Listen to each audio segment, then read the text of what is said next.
ఒకసారి మరి ప్రభువైన యేసుక్రీస్తు నామమున మిమ్మల్ని అందరినీ కూడా ప్రేమపూర్వకంగా ఈ ఆదివారం ఆరాధనకు ఆహ్వానిస్తున్నా.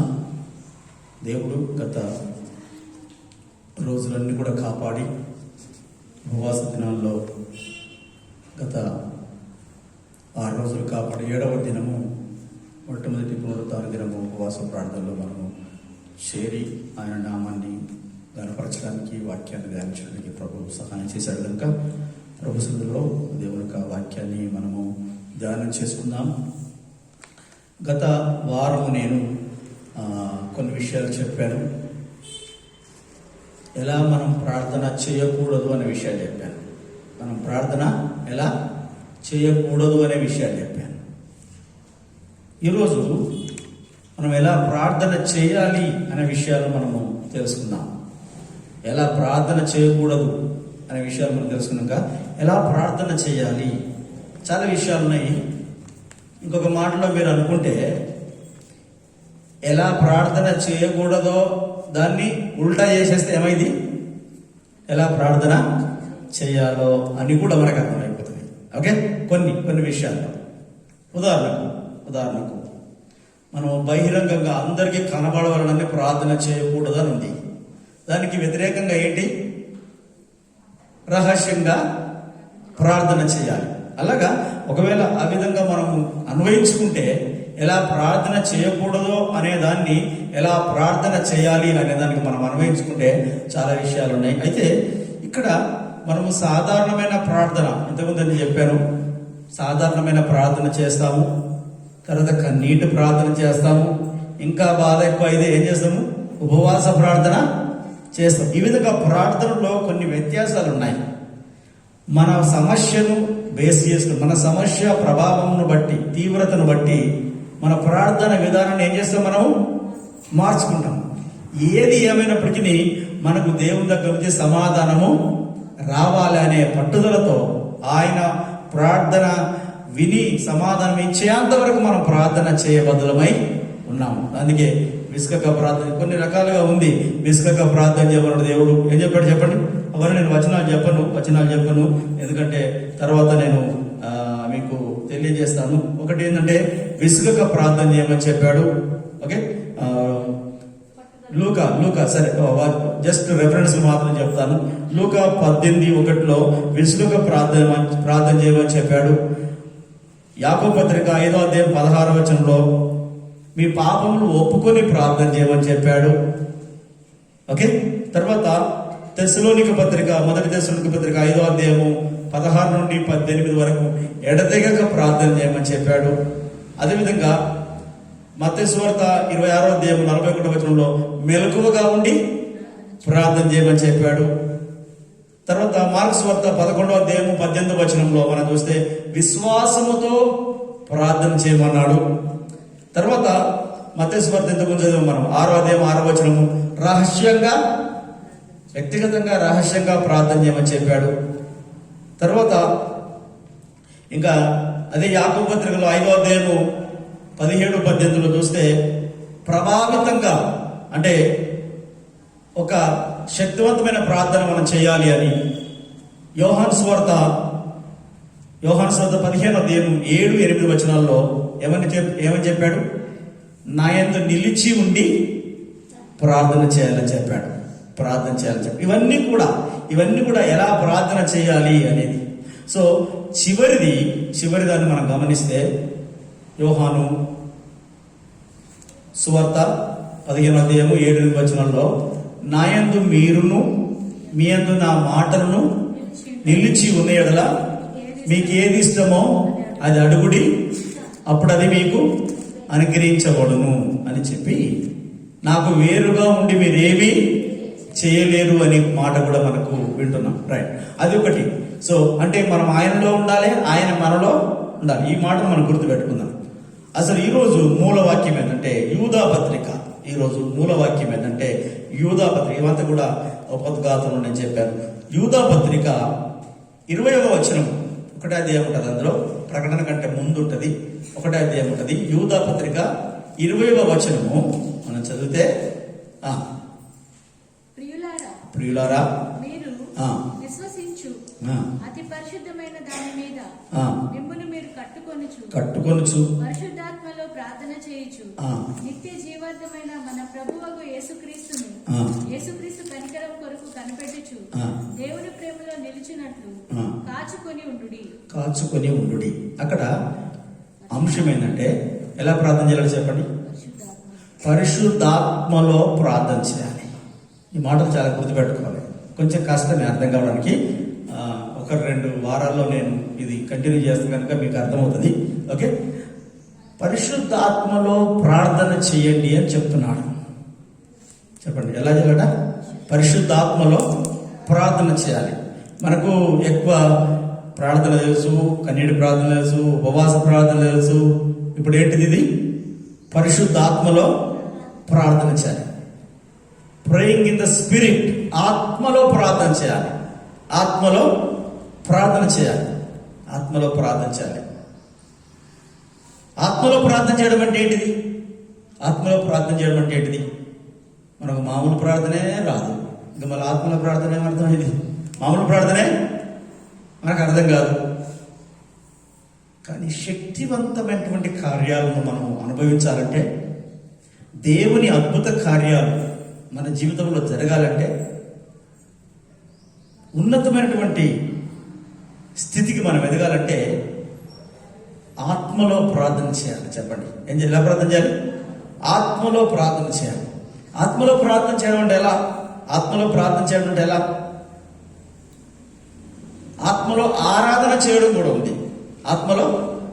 ఆత్మతో ఆరాధన చేయడం.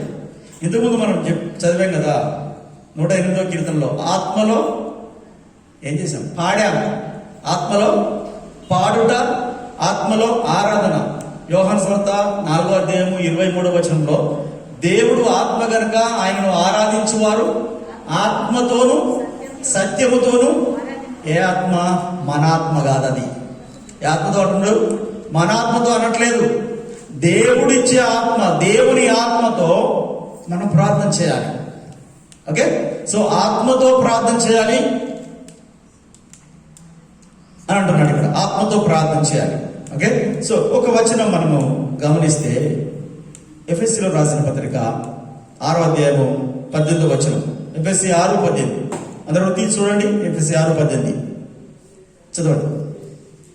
ఆత్మ వలన ఆ. ప్రతి సమయమందును ఆ. ప్రతి విధమైన ప్రార్థనను ఆ. విజ్ఞాపనను ఆ. చేయుచు ఆ. ఆ విషయమై సమస్త పరిశుద్ధుల నిమిత్తము ఆ. పూర్ణమైన పట్టుదలతో ఆ. విజ్ఞాపన చేయుచు మెలకువగా ఉండుడి. మెలకువగా ఉండండి. ఎలా ప్రార్థన చేయాలో చెప్పండి. ఆత్మ వలన ప్రతి సమయమందు ప్రార్థన చేయాలి. చెప్పండి. ఓకే, ప్రతి సమయమందు ప్రతి విధమైన ప్రార్థన ఆత్మ ద్వారా చేస్తే, ఆత్మ ద్వారా ప్రార్థన చేస్తే అది మనకు ఆశీర్వాదకరంగా ఉంటుంది. ఓకే, ఆత్మలో ప్రార్థన చేయాలి, ఆత్మ ద్వారా ప్రార్థన చేయాలి. ఈ ఆత్మలో ప్రార్థన చేయడం ఏంటిది? ఇంకా అర్థం కావట్లేదు మనకు. ఇంకా అర్థం కావట్లేదు. ఆత్మలో ప్రార్థన చేయడం ఏంటిది? చూడండి, ఇంకొక వచనం చదివితే మీకు అర్థమవుతుంది.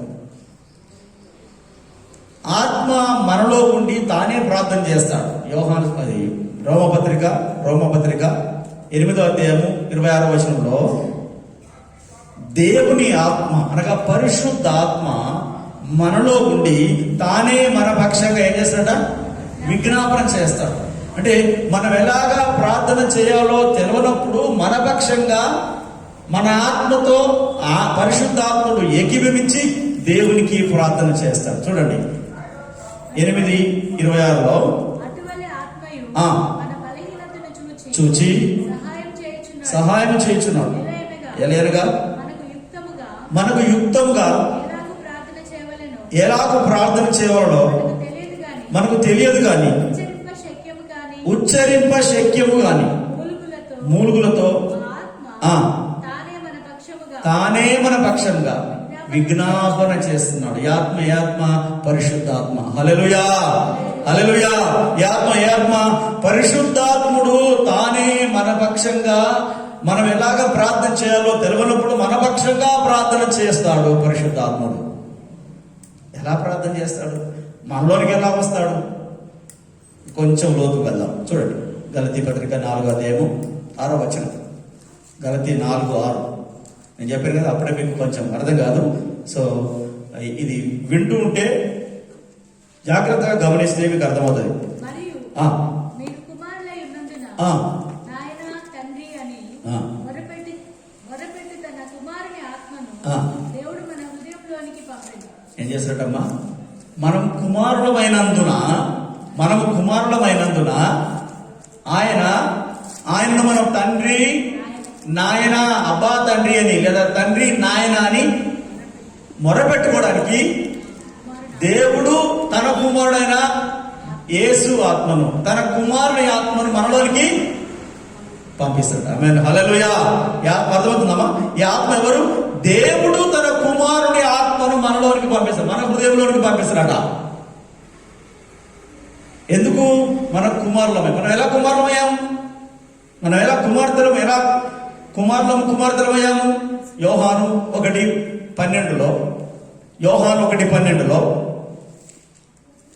తనెందరు అంగీకరించురో వారందరికీ తన పిల్లల కొరకు ఆయన అధికారం ఇచ్చాడు.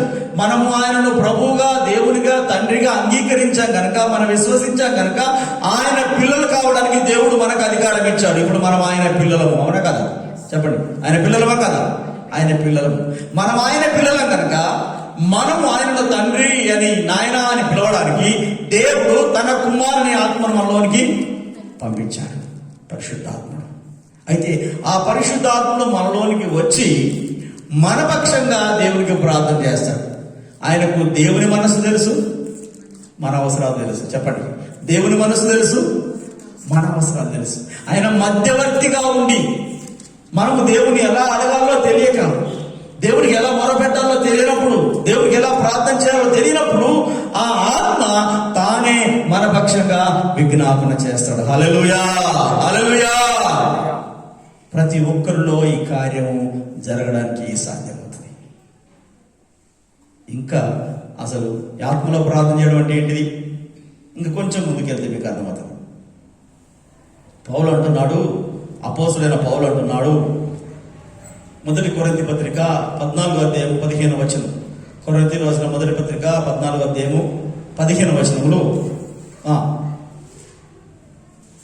చదవండి. కాబట్టి ఆత్మతో ప్రార్థన చేస్తును, మనసుతోనూ ప్రార్థన చేతును. ఇప్పుడు అర్థమవుతుందమ్మా? ఆత్మతో పాడుదును, మనసుతో పాడు. ఇంతకు చెప్పాం కదా మనం ఆత్మతో పాడతామని. ఇప్పుడు అర్థమైందా? అంటే పౌలు అంటున్నాడు, నేను ఆత్మతో ప్రార్థన చేస్తాను, తర్వాత మనసుతో ప్రార్థన చేస్తాను. 2 ప్రార్థనలు ఉన్నాయి. ఆత్మతో ప్రార్థన చేస్తాను, మనసుతో ప్రార్థన చేస్తాను. మళ్ళీ మనసు ఏంది, ఆత్మ ఏంది? ఒకటే ప్రార్థన కదా. అయ్యా అయ్యా అయ్యా అని మొత్తుకోవడం మనకు తెలుసు కదా. అయ్యా అయ్యా అయ్యా అన్నమే తెలుసు మనకి. ఇంకా మళ్ళీ ఇంకో ప్రార్థన ఏంది? పౌలు అంటున్నాడు, నేను ఆత్మతో ప్రార్థన చేస్తాను, చెప్పండి, మనసుతో ప్రార్థన చేస్తాను. ఈ ఆత్మతో ప్రార్థన చేయడం అంటే ఏంటి? మళ్ళా 2వ వచనం, అందులోనే 2వ వచనం. ఒక్క నిమిషము. అదే వచనంలో 12వ వచనం, అదే అధ్యాయంలో 12వ వచనం చూడండి. 12వ అధ్యాయం, కొరింథీ మొదటి పత్రిక 12వ అధ్యాయం 7వ వచనం చూడండి.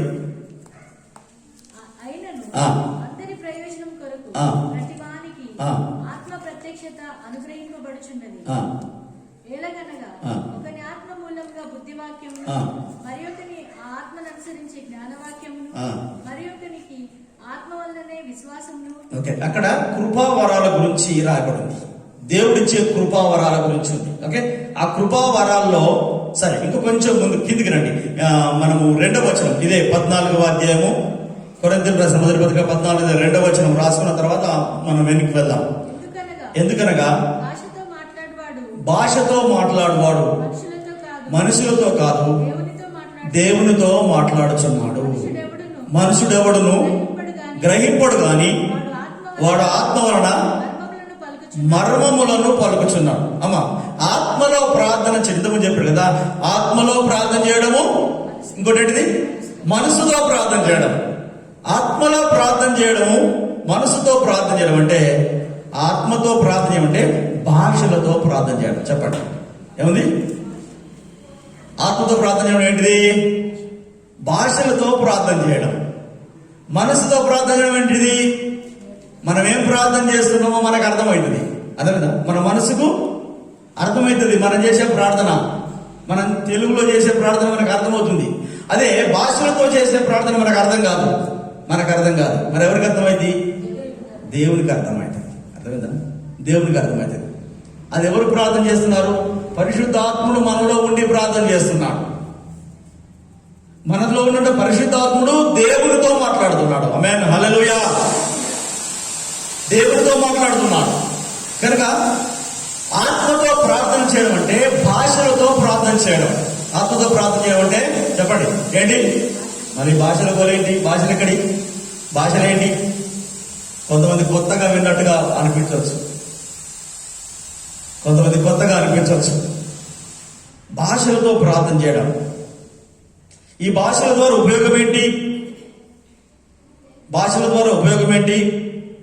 భాషలతో ప్రార్థన చేయడం ఏంటి అని మనం ఆలోచిస్తే 2వ వచనం చదివాం కదా, 3వ వచనం 4వ వచనం కూడా చదవండి. క్షేమాభివృద్ధియు హెచ్చరికయు ఆదరణయు కలుగునట్లు ప్రవచించువాడు మనుషులతో మాట్లాడుచున్నాడు. ప్రవచించువాడు మనుషులతో మనము సంఘంలో ప్రవచనం చెప్తారు కదా, ప్రవచనం చెప్పినప్పుడు ప్రవచనము మనుషులకు అర్థమయ్యే విధంగా మనుషులతో మాట్లాడుతున్నాడట. తర్వాత భాషతో మాట్లాడువాడు తనకే క్షేమాభివృద్ధి కలుగజేసుకున్నాడు. అంటే ప్రవచనం చెప్తేనేమో సంఘానికి క్షేమాభివృద్ధి. చెప్పండి, ప్రవచనమేమో సంఘం అందరికీ క్షేమాభివృద్ధి, భాషలతో మాట్లాడితే మనకే క్షేమాభివృద్ధి. ప్రవచనం చెప్పేవారు సంఘానికి మేలు చేస్తున్నారు, భాషలతో మాట్లాడేవారు తనకు తానే మేలు చేసుకుంటున్నారు. మీరు తర్వాత వెళ్ళి చదవగలిగిన వాళ్ళు కొరింథీయులకు రాసిన మొదటి పత్రిక 12వ అధ్యాయము, 13వ అధ్యాయము, 14వ అధ్యాయము, 3 అధ్యాయాలు కలిపి చదివితే వీరి గురించి మీకు ఇంకా స్పష్టంగా అర్థమవుతుంది. ఓకే,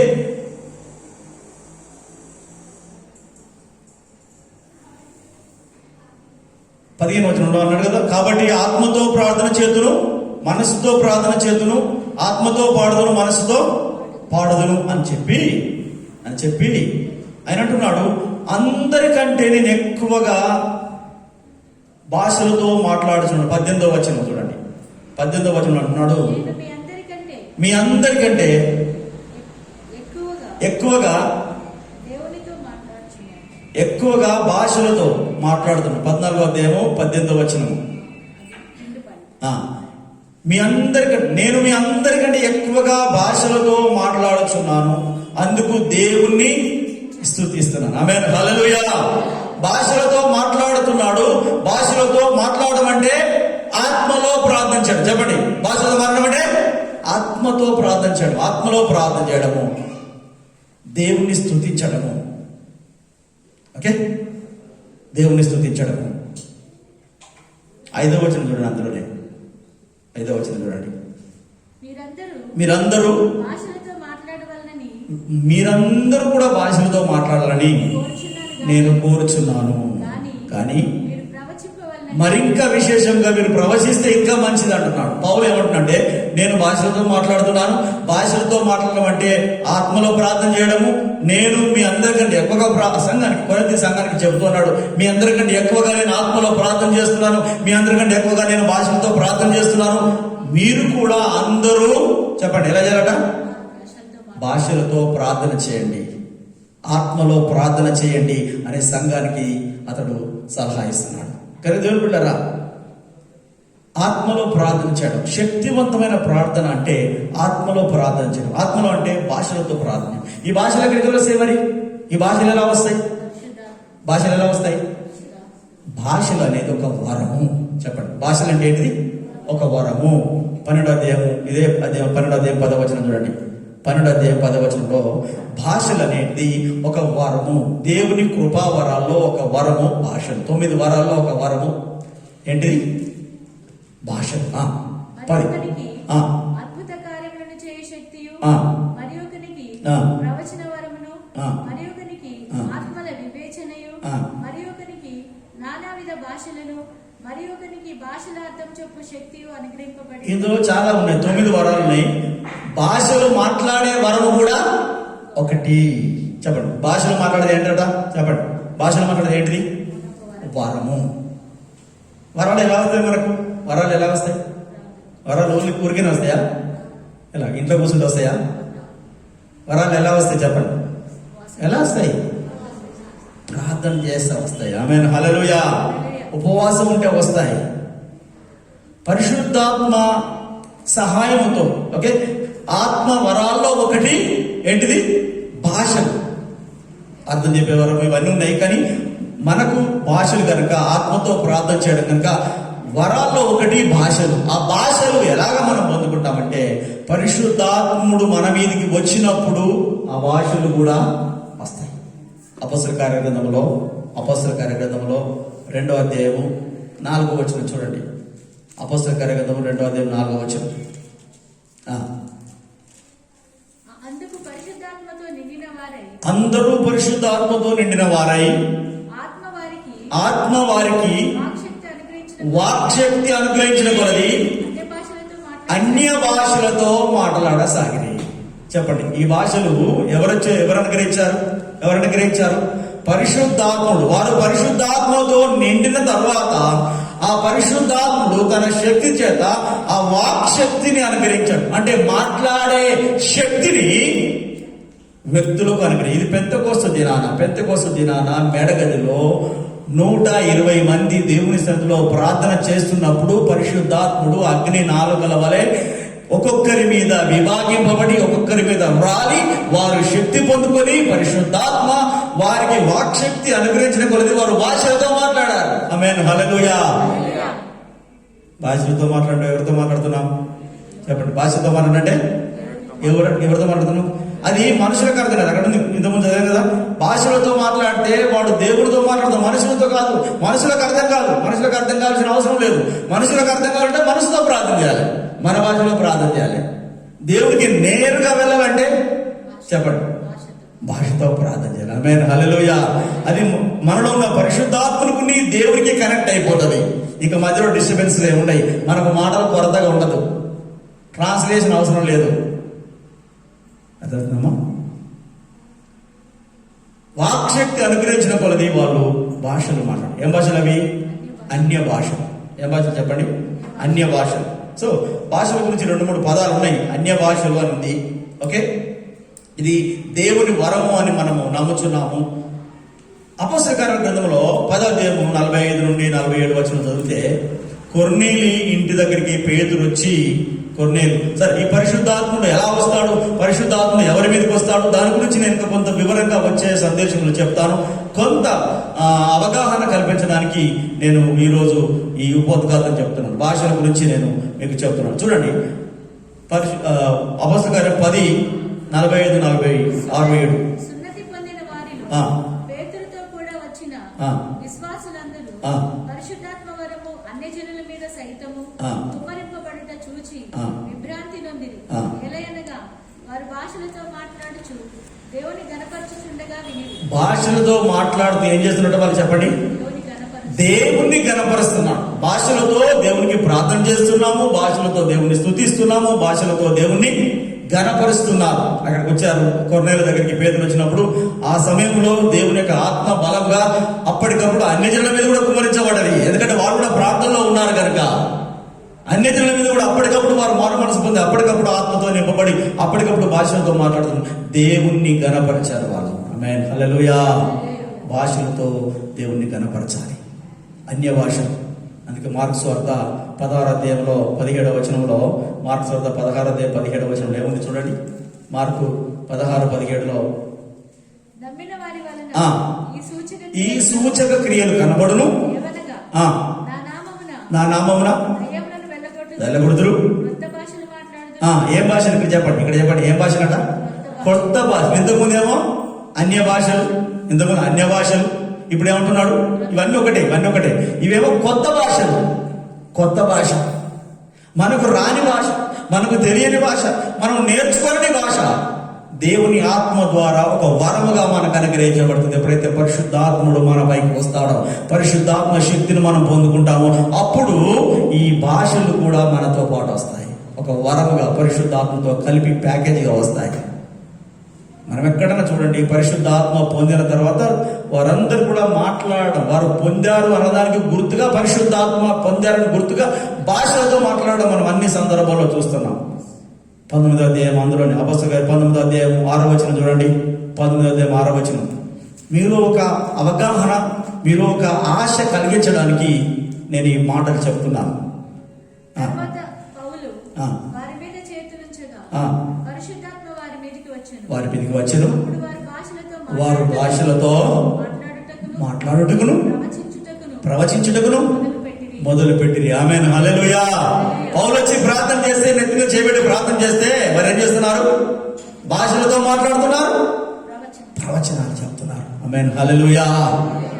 పరిశుద్ధాత్ముడు మన మీదకి వచ్చినప్పుడు, దేవుని శక్తి మన మీదకి వచ్చినప్పుడు, పరిశుద్ధాత్మ శక్తితో మనం నింపబడ్డప్పుడు మనం భాషలతో మాట్లాడతాము, ప్రవచనాలు చెప్తాము.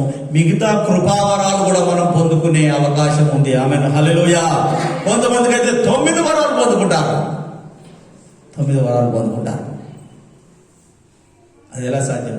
పరిశుద్ధాత్ముడు ఎలా వస్తాడు అవన్నీ నేను తర్వాత చెప్తాను. ఓకే, ఇప్పుడు ఏం చేసాం మనము? అన్య భాషలు అన్నాము, కొత్త భాషలు అన్నాము.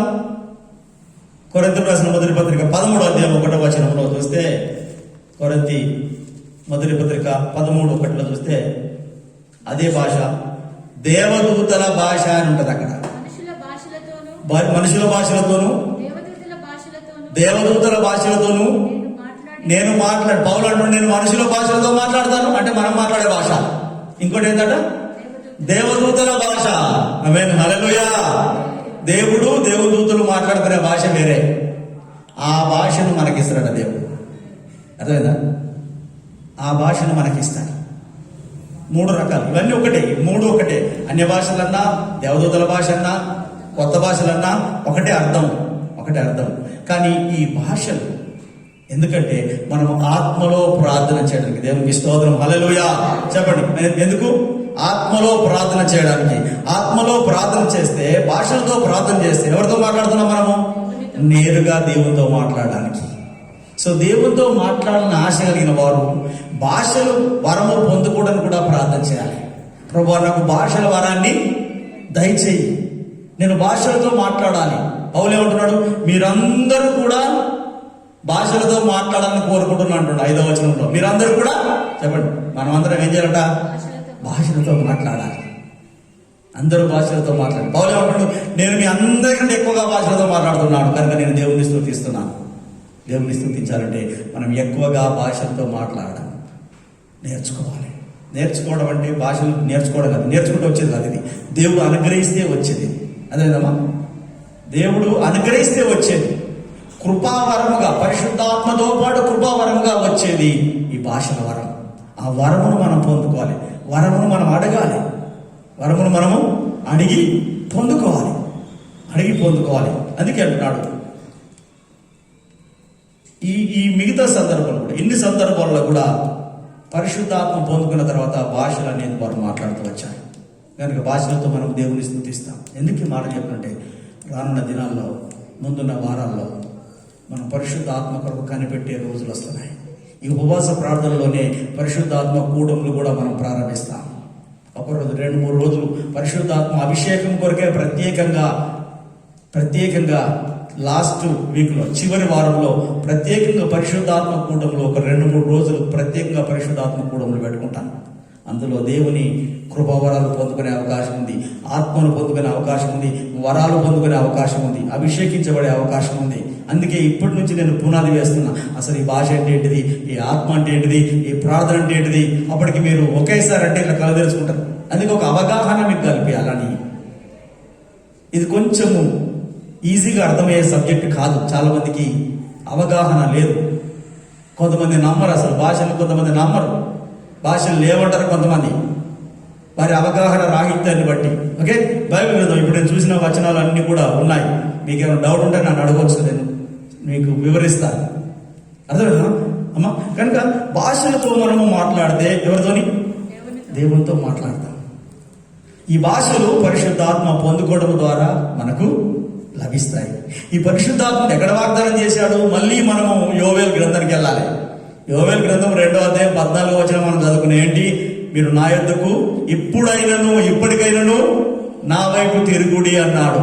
పాపాన్ని వదిలిపెట్టి, గర్వాన్ని వదిలిపెట్టి, అంత కల్మషాన్ని వదిలిపెట్టి నా వైపు తిరగండి, ఉపవాసం ఉండండి, ప్రార్థన చేయండి, తగ్గించుకోండి అన్నాడు. అప్పుడు మీ మీదికి రావాల్సిన కీడు రాకుండా తొలగిస్తానని చెప్పి అది అయిపోయిన తర్వాత అదే 2వ అధ్యాయంలో 28వ వచనం నుండి మనం చూస్తే 28 నుండి 29 వరకు చూడండి. తర్వాత నేను సర్వజనుల మీద నా ఆత్మను కుమ్మరించదను, నీ కుమారులు మీ కుమార్తెలను ప్రవచనములు చెప్పుదురు, మీ ముసలివారు కలలు కందురు, మీ యవ్వనులు దర్శనములు చూతురు. ఆ దినములలో నేను పనివారి మీదను పనికత్తెల మీదను నా ఆత్మను కుమ్మరించదను. ఆమేన్, హల్లెలూయా. అర్థమవుతుందా? దేవుడు యోవేలు గ్రంథములో యోవేలు ద్వారా వాగ్దానం చేశాడు. ఎందుకు? నా ప్రజలు నా వైపు తిరిగితే వారి శ్రమ నుంచి విడిపించి, వారి మీదకి రావాల్సిన ఉగ్రతను తప్పించి, వారికి పరిశుద్ధాత్మను నేను వరంగా ఇస్తానని అక్కడ వాగ్దానం చేశాడు. ఆ వాగ్దానమే ఎక్కడ నెరవేర్చబడింది? అపోస్తలుల కార్యం 2వ అధ్యాయము 4వ వచనంలో నెరవేర్చబడింది. వారందరూ కూడా ప్రార్థన చేస్తుండగా పరిశుద్ధాత్ముడు దిగి వచ్చాడు.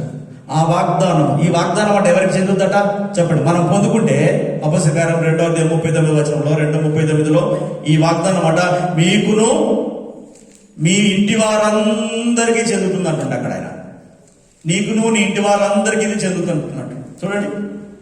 అపోస్తలులు 2:39 39 మీకును దూరస్తులందరికీ అనగా ప్రభువైన అందరికీ చెందునని. ఆమేన్, హల్లెలూయా. మనం పరిశుద్ధాత్మను పొందుకుంటే, దేవుని శక్తిని పొందుకుంటే అది మన కుటుంబానికి మేలుకరంగా మారుతుంది. మన బంధువులకు, మన స్నేహితులందరికీ కూడా ఆ శక్తి ద్వారా ప్రయోజనం కలుగుతుంది, ఉపయోగం కలుగుతుంది, అందరికీ వర్తిస్తుంది అంటున్నాడు. కనుక ఆ పరిశుద్ధాత్మ శక్తి మనలో ఉంటే మనం జీవితం జీవిస్తాం. పరిశుద్ధాత్మ శక్తి ఉంటే మనం దేన్నైనా ధైర్యంగా ఎదుర్కొంటాం. ఆ పరిశుద్ధాత్మ శక్తి మనలో ఉంటే మనం దేవుని నేరుగా మాట్లాడతాం. ఆమేన్, హల్లెలూయా. ప్రార్థన చేయండి. ప్రార్థన నేను చెప్పాల్సిన అవసరం లేదు, మిమ్మల్ని పిలవాల్సిన అవసరం లేదు. ఆమేన్, హల్లెలూయా. ఆ శక్తితో నింపబడితే ఆ ఆశే వేరు, ఆ మంటే వేరు, ఆ ఆకలే వేరు. ఆమేన్, హల్లెలూయా. ఆకలి దప్పులు లేకుండా కొట్టుకుంటాము, దేవుడా దేవుడా అని ప్రార్థన చేస్తాం మనం. అలాంటి అభిషేకమును మనం పొందుకోవాలి. ఆ ఆత్మ అభిషేకంతో నింపబడి భాషలతో మాట్లాడుతూ ప్రవచన వరములు, దేవుడిచ్చే కృపావరములు పొందుకొని మన సంఘమంతా కూడా కృపావరములతో నింపబడాలి. దేవుని సేవకుడు వచ్చి ప్రవచన వరం ఒక సహోదరికి ప్రవచన వరముతో నేను అభిషేకిస్తానని తిమోతి భాషగా వచ్చి ప్రవచనం చెప్పిపోయాడు. దేవుని వరాలతో మనల్ని దేవుని నింపబోతున్నాడు. దేవునికి స్తోత్రం, హల్లెలూయా, హల్లెలూయా. కనుక చూడంటారా, ఈ పరిశుద్ధ ఆత్మదేవుడు ఎవరిస్తారు? 1-2 మాటలు చెప్పేసి నేను ఎలా మనం పొందుకోవాలని ఇంకా నేను వివరంగా చెప్తాను. 1-2 మాటలు చెప్పి నేను ముగింపులోకి వస్తాను, మీకు కన్ఫ్యూజన్ లేకుండా. చూడండి, మత్తయి సువార్త 3:11లో ఒక మాట చదవండి.